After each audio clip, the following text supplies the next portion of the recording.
আমি আর মা জামাই ষষ্ঠীর আগের দিন রাতে মামা বাড়িতে চলে গেছি। আর আসার সময় কুরকুরা চাল ভাজা নিয়ে এসেছিলাম। আর দাদুর জন্য এই জামাটা আমি পছন্দ করে কিনেছি। আর দিদার এই শাড়িটা নিয়ে এসেছে মা। আর সকালবেলা উঠেই আখের রস খেয়েছি। দিদার দিকে রান্না শুরু করে দিয়েছে। সকালবেলা খেতে বসে পড়লাম। আর বাবার বোন সকালবেলায় চলে এসেছে মিষ্টি দই নিয়ে। আর ছোট মামি এদিকে খেতে দিচ্ছে। তারপরে খাওয়া দাওয়া করে মামা মামি দুজনে জামা ষষ্ঠী করতে যাবে। বাবা আর মা মিলে মটন রান্না করছে। বাবা খুন্তিটাই নাড়ছে আর কি। তারপরে আমি দুপুরের দিকে একটু মাঠে গেছিলাম। বোন এখানে একা খেলা করছে, আমি একটু গরুটাকে আদর করলাম। তারপরে স্নান করে খেতে বসে পড়েছি। আর আজকের মটন রান্নাটা খুবই ভালো হয়েছে। মা যখনই রান্না করে বেশিরভাগ ভালোই হয়।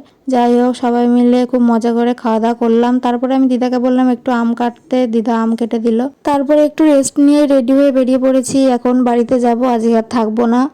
তো সবাইকে টাটা জানিয়ে দিলাম। টোটো করে স্টেশন অবধি গিয়ে ট্রেন থেকে নেমে বাবা মা সাইকেল করে চলে গেল। আমি বোন একা একা যাচ্ছি। নেক্সট পার্ট পরের ব্লগে পোস্ট করা হবে। সবাইকে টাটা।